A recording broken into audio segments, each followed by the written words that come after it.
Hello everyone, I hope so you all are good. आज हम एक और इंटरेस्टिंग टॉपिक को डिस्कस करने वाले हैं which is dyspnoea. This means difficulty and Punia means breathing. It's mean difficulty in breathing. इसके डिफरेंट कॉजेज़ हैं और इन कॉजेज़ को हम एक निमोनिक के ज़रिए डिस्कस करेंगे which is 6 P's। First one P's है pulmonary bronchial constriction. Pulmonary bronchial constriction का मतलब है कि हमारे जो एयर पैसेज वे है वो कंस्ट्रिक्ट हो जाएगी। इसकी वजह से एयर जो है प्रॉपरली वो पास नहीं हो पाएगी। इसकी वजह से चांस है कि ब्रीथिंग करने में डिफ़िकल्टी आ सकती है, सांस लेने में इशू हो सकता है। देन सेकेंड वन पीस है पॉसिबल फॉरेन बॉडी। अब फॉरेन बॉडी जब वो बॉडी में एंटर होगी तो वह हमारे बॉडी को नुकसान दे सकती है, ठीक है, नुकसान पहुंचा सकती है, लंग को अफेक्ट कर सकती है।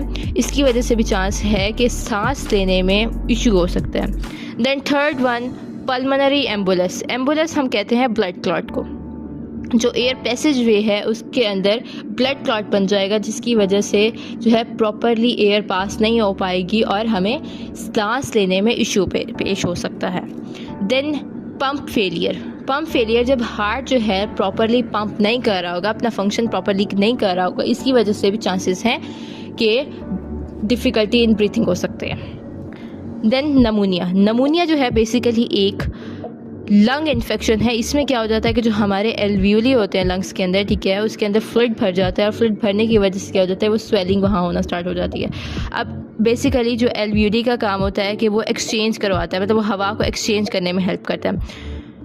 अब वो जब वो प्रॉपरली उसमें फ्लूइड भर जाएगा तो वो स्वेल हो जाएगी, तो प्रॉपरली वो हवा जो है एक्सचेंज नहीं हो पाएगी, हम ऑक्सीजन नहीं ले पाएंगे और हम कार्बन डाइऑक्साइड नहीं निकाल पाएंगे, तो इसकी वजह से भी चांस है डिसिप्निया के। Then the last one pneumothorax. Pneumothorax basically क्या है कि ये इसमें लंग्स और चेस्ट वॉल के दरमियान एक स्पेस होती है जिसको हम प्लूरल स्पेस कहते हैं। इसके अंदर हवा भर जाती है। जब हवा भरती है तो वो जो है लंग को कंप्रेस करती है। जब लंग कंप्रेस होगा तो इसकी वजह से भी प्रॉपरली जो है चांस है कि हम लोग प्रॉपरली सांस नहीं ले पाएंगे। अब हम कॉजेज़ हमने देख लिए, अब हमने देखने हैं कि क्या साइन सिम्टम्स शो होंगे।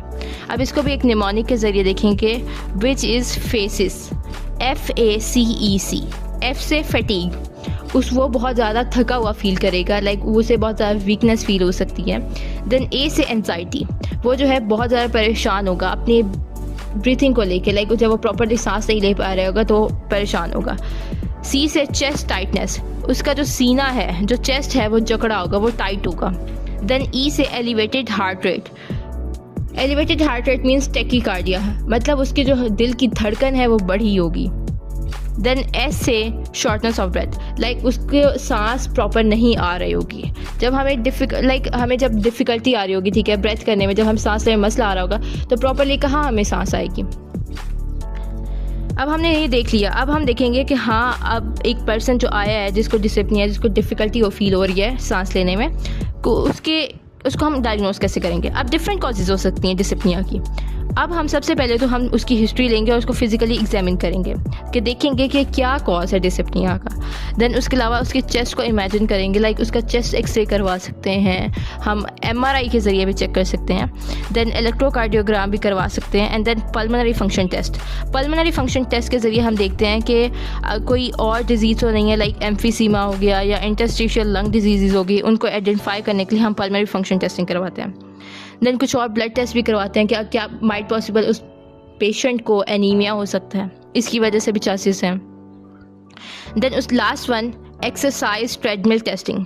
एक्सरसाइज ट्रेडमिल टेस्टिंग में क्या होता है कि हम देखते हैं कि हमारी बॉडी जो है वो ऑक्सीजन को कैसे यूज़ कर रही है और हम उसमें हार्ट और लंग के फंक्शन को मेजर कर रहे होते हैं।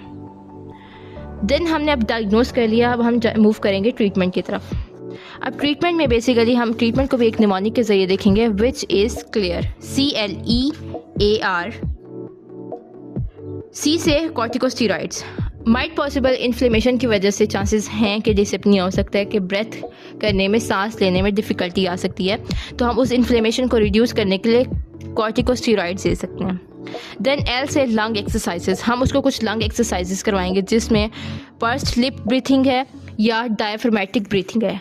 पर्स्ड लिप ब्रीथिंग में क्या होगा कि हम लोग नोज़ के ज़रिए इनहेल करेंगे और देन पर स्लिप कह रहे हैं जब हम लोग कोई कैंडल ब्लो कर रहे होते हैं ना, तो हमारी जिस तरह की शेप बन जाती है लिप्स की, उसे कहते हैं पर स्लिप। और पर स्लिप के ज़रिए हम उसको एक्सेल कर देंगे। जब हम इनहेल करेंगे तो हम 2 काउंट करेंगे, और जब हम एक्सेल करेंगे तो 4 काउंट करेंगे।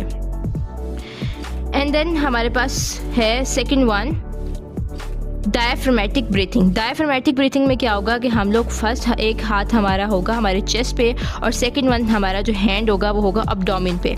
इस तरह हम जब जैसे ही ब्रेथ इन करेंगे तो देखेंगे कि जो हमारे अब्डोमेन है ना वो ज़्यादा राइज़ करेगा, चेस्ट से ज़्यादा राइज़ करेगा। इससे क्या होगा कि ये ऑक्सीजन एक्सचेंज में हेल्प करेगा।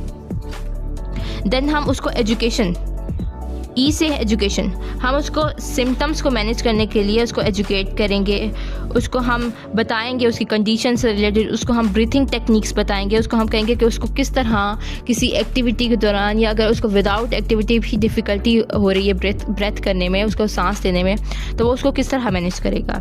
देन ए से एयरवे क्लियरेंस टेक्निक्स।